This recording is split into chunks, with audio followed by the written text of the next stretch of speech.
తెలంగాణ సంస్కృతికి ప్రతీక అయిన ఆషాఢమాస బోనాల జాతర గోల్కొండ కోటపై ప్రభుత్వ పట్టువస్త్రాలు, బంగారు బోనం సమర్పణతో అత్యంత ఘనంగా ప్రారంభమైంది. భక్తుల రద్దీ దృష్ట్యా పోలీసులు గట్టి భద్రతా చర్యలు చేపట్టగా గవర్నర్ శివప్రతాప్ శుక్లా మరియు ముఖ్యమంత్రి రేవంత్ రెడ్డి ప్రజలకు బోనాల పండుగ శుభాకాంక్షలు తెలిపారు. జంట నగరాల పరిధిలోని 3000కు పైగా ఆలయాలలో బోనాల ఏర్పాట్ల కోసం ప్రభుత్వం 20 కోట్ల రూపాయలను మంజూరు చేసింది.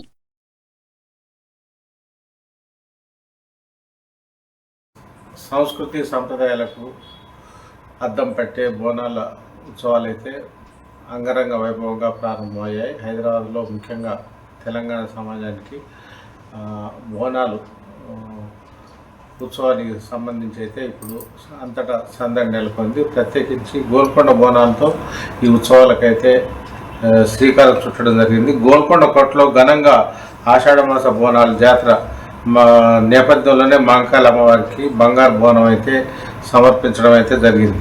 వాస్తవానికి ప్రతి ఏటా జరిగే బోనాలకు సంబంధించి తెలంగాణ రాష్ట్రంలో, అంతేకాకుండా తెలంగాణ రాష్ట్ర రాజధాని హైదరాబాద్ పరిసర ప్రాంతాల్లో కూడా అంగరంగ వైభవంగా జరుపుకుంటున్న పరిస్థితిని అయితే మనం చూస్తున్నాం. దీనికి సంబంధించి అనాదిగా వస్తున్న ఆచారాన్ని కానీ సాంప్రదాయం ఉట్టిపడే విధంగా భక్త జనకోటి అయితే ఆ దిశగానే బోనాల్ని సమర్పించడం అనేది ఆనవాయితీగా వస్తుండడం కూడా విశేషం. ప్రత్యేకించి తెలంగాణ సంస్కృతి సంప్రదాయాలకు ప్రతీక అయిన ఆషాఢమాస బోనాల జాతర గోల్కొండ కోటపై అత్యంత ఘనంగా ప్రారంభమైన నేపథ్యంలోనే ప్రముఖులు కూడా విచ్చేయడం కూడా జరిగింది. అదేవిధంగా ఎలాంటి సంఘటనలు అసాంఘికంగా జరగకుండా కూడా పోలీసులు కూడా పెద్ద ఎత్తున భద్రతా చర్యలను కూడా కట్టుదిట్టం చేసిన పరిస్థితి మనం చూస్తున్నాం. అయితే ఆషాఢ మాసం సందర్భంగా ఎప్పటి నుంచో వస్తున్న ఆనవాయితీలో భాగంగానే కుమ్మర్లు జగదాంబ మహంకాళి అమ్మవారికి అయితే 11 బోనాలతో కూడిన తొలి బోనాన్ని అయితే సమర్పించడం విశేషం. ఇది మొదటి నుంచి కూడా ఈ బోనాల చరిత్ర ప్రారంభించినప్పుడు కూడా ఇది ఒక ఆనవాయితీగానే వస్తుంది. ఈ నేపథ్యంలో కుమ్మర్లు తాజాగా తొలి బోనాన్ని అయితే సమర్పించడం అయితే జరిగింది. అదేవిధంగా రాష్ట్ర ప్రభుత్వం తరఫున కూడా లంగర్ హౌస్ నుంచి బంగారు బోనం అత్యంత భక్తి శ్రద్ధలతో సమర్పించడం అయితే జరిగింది.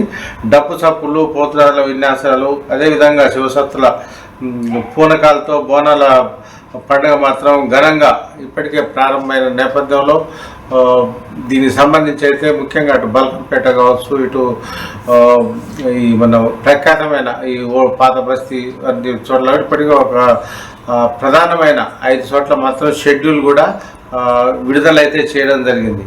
వాస్తవానికి అమ్మవారికి పట్టు వస్త్రాలు సమర్పించిన కార్యక్రమంలో అయితే తెలంగాణ రాష్ట్ర అసెంబ్లీ స్పీకర్ గడ్డం ప్రసాద్ కుమార్తో పాటు మంత్రులు కూడా పొన్నం ప్రభాకర్, కొండా సురేఖ కూడా ఇచ్చేసి అమ్మవారికి పట్టు వస్త్రాలు అయితే సమర్పించడం జరిగింది.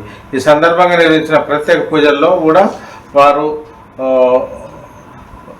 భక్తి శ్రద్ధతో పాల్గొన్నారు. అదేవిధంగా ప్రజలంతా కూడా ఆయురారోగ్యాలతో పాడి పంటలతో సుభిక్షంగా ఉండాలని కూడా ఈ సందర్భంగా మంత్రులు పొన్నం ప్రభాకర్, అదేవిధంగా గవర్నర్ స్పీకర్ గడ్డం ప్రసాద్ కుమార్, కొండా సురేఖ కూడా అభిప్రాయపడడం కూడా జరిగింది.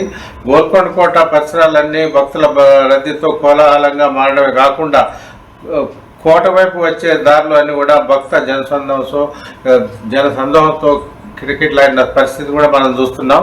అయితే ఈ నేపథ్యంలో బోనాల పండుగకు భద్రత కట్టుదిట్టమైన చర్యలు అయితే తీసుకోవడం అయితే జరిగింది. భక్తుల రద్దీ దృష్ట్యానే ఈ చైన్ స్నాక్స్ కావచ్చు, పిక్ పాకెటింగ్ కానీ వంటి వాటిని నివారణకైతే హైదరాబాద్ పోలీసులు మోస్ట్ వాంటెడ్ నేరగాళ్ల ఫోటోలతో కూడిన ఒక ప్రత్యేక బ్యానర్లు అయితే అక్కడ ఉంచడం అయితే జరిగింది. అంతేకాకుండా భద్రతను కట్టుదిట్టం చేయడం కాకుండా భక్తులు అప్రమత్తంగా ఉండాలని అయితే పోలీసులు ప్రత్యేకంగా విజ్ఞప్తి కూడా చేయడం జరిగింది. ఆషాఢ మాసం బోనాలు నేటి నుంచి ముఖ్యంగా ప్రారంభమైన సందర్భంగానే గవర్నర్ శివప్రతాప్ శుక్లా, ముఖ్యమంత్రి రేవంత్ రెడ్డి, దేవాదాయ శాఖ కొండా సురేఖ కూడా ఈ సందర్భంగా సమస్త భక్త జనకోటికి శుభాకాంక్షలు అయితే తెలియజేయడం జరిగింది. అయితే ఈ సందర్భంగా తెలంగాణ గవర్నర్ శుక్లా మాట్లాడుతూ తెలంగాణ ఆత్మను చాటే అతిపెద్ద మహోత్సవం ఇది బోనాల పండుగని కూడా ఈ సందర్భంగా అభివర్ణించడం జరిగింది. బోనాలు తెలంగాణ ఆత్మను చాటే మహోత్సవమే కాకుండా ఇది కేవలం పండుగ మాత్రమే కాదని ప్రజల విశ్వాసానికి ప్రతీక అని కూడా గవర్నర్ అయితే స్పష్టంగా తెలియజేయడం జరిగింది. అదేవిధంగా అమ్మవారి ఆశీస్సులతో రాష్ట్ర ప్రజలకు ముఖ్యంగా సుఖశాంతులు కలగాలని ఆయన ఆకాంక్షించారు. ముఖ్యంగా జంటనగరాల్లో జరిగే ఈ వేడుకలు రాష్ట్ర గంగా జమున తహజీబ్కు లౌకిక స్ఫూర్తికి నిదర్శనమని కూడా ఈ సందర్భంగా తెలంగాణ రాష్ట్ర ముఖ్యమంత్రి రేవంత్ రెడ్డి అయితే పేర్కొనడం జరిగింది. ఎలాంటి అవాంఛనీయ సంఘటనలు జరగకుండా పోలీసు యంత్రాంగం పటిష్ట 24 గంటలు కూడా పటిష్టమైన బందోబస్తు చర్యల్లో నిమగ్నమై ఉండాలని కూడా ఆయన ఇప్పటికీ ఆదేశించారు. మరోవైపు రాష్ట్ర హోంశాఖను కూడా ముఖ్యమంత్రి నిర్వహిస్తున్న నేపథ్యంలోనే దీనికి సంబంధించి రాష్ట్ర డీజీపీ కూడా ప్రత్యేకమైన ఆదేశాలు కూడా జారీ చేయడం జరిగింది. బోనాల పండుగలో ఎలాంటి అపశృతి కూడా జరగకుండా కూడా అధికార యంత్రాంగం అన్ని చర్యలు తీసుకోవాలని, అదేవిధంగా ఎమ్మెల్యేలతో పాటు ప్రజాప్రతినిధులు కూడా పూర్తి స్థాయిలో సహకరించాలని కూడా ఈ సందర్భంగా రేవంత్ రెడ్డి ప్రత్యేకంగా విజ్ఞప్తి చేయడం జరిగింది.